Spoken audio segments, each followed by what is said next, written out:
নান রুটি বানানোর জন্য এখানে আমি ময়দা চেলে নিয়েছি। এবারে আমি এখানে নিয়েছি লবণ, চিনি, বেকিং পাউডার, বেকিং সোডা। এগুলো আমি সব ময়দায় দিয়ে দেব। এবারে দেব সাদা তেল। এবারে দেব টক দই।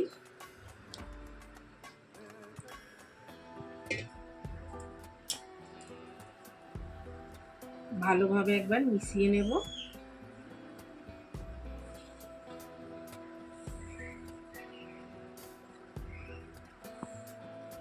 ময়দা আমি ভালোভাবে মিশিয়ে নিয়েছি। এবারে আমি এখানে নিয়েছি গুনগুনা গরম জল। অল্প অল্প জল দেব আর এই ময়দাটাকে আমি ডো বানাবো। আটাটাকে আমি এইভাবে সফট করে মেখে নিয়েছি। এবারে আমি ওপর থেকে একটু সাদা তেল দিয়ে দেব।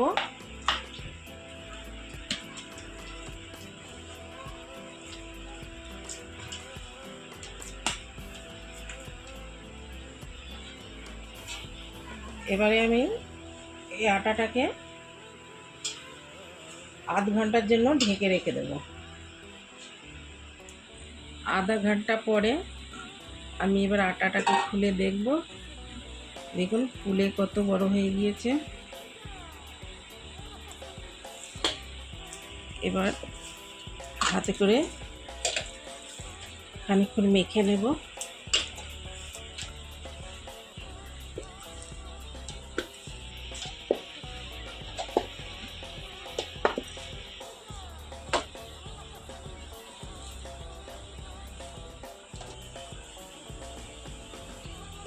আটাটা আমি ভালো করে মেখে নিয়েছি। এবারে আমি ছোট ছোট করে কেটে নেব।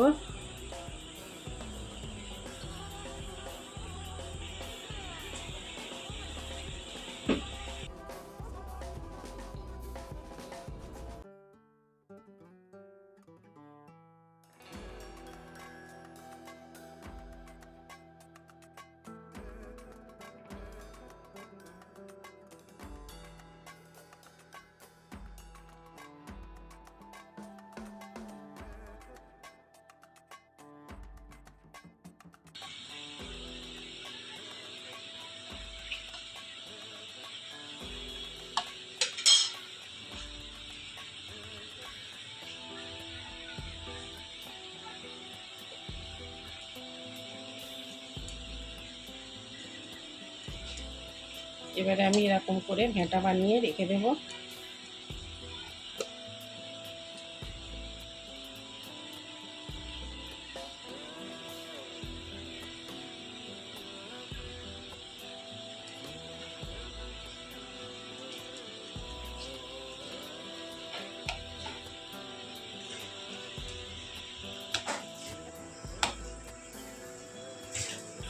আটার ভেঁটাগুলোকে আমি সব এইভাবে গোল গোল করে নিয়েছি। এবার আমি এর উপরে সাদা তেল লাগিয়ে দেবো ব্রাশে করে।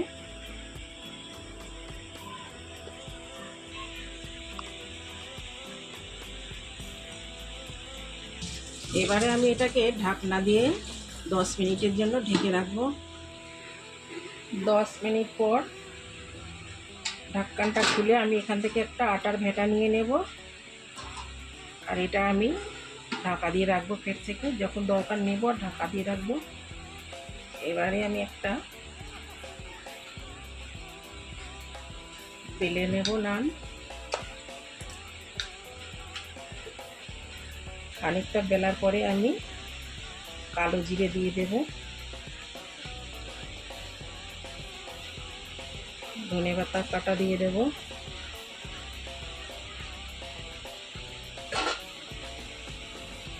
আবার আমি এটাকে বেলে নেব। হালকা হাতে বেলতে হবে। এই যে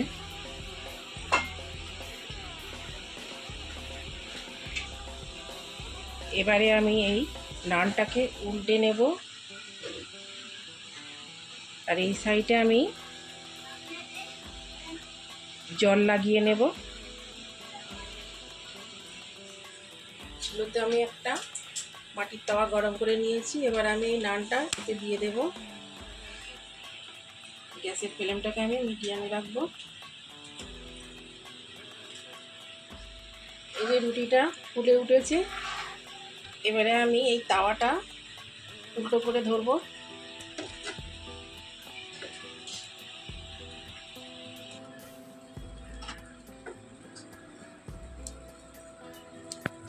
চারি পাঁচটা রুটি ঘুরিয়ে ঘুরিয়ে এইভাবে সেঁকে নেব।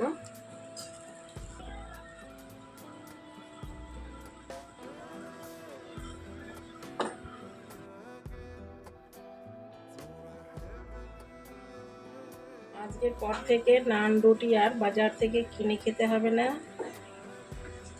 ঘরে বানিয়ে খেতে পারবেন এইভাবে।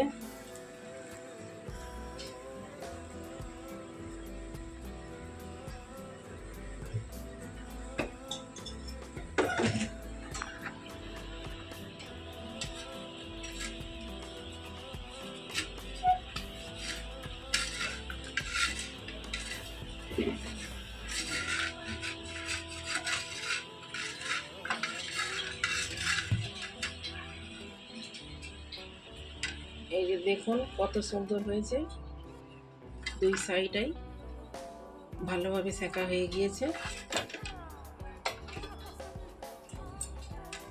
এবারে আমি এটা একটা প্লেটে নামিয়ে নেব। আর এর উপরে আপনি চাইলে ঘি লাগিয়ে খেতে পারেন, যে ঘি পছন্দ না করেন এমনি পছন্দ মতন তরকারি দিয়ে খেয়ে নেবেন। রেসিপিটা ভালো লাগলে লাইক শেয়ার কমেন্ট করবেন, চ্যানেলে নতুন হলে পারে সাবস্ক্রাইব করে নেবেন।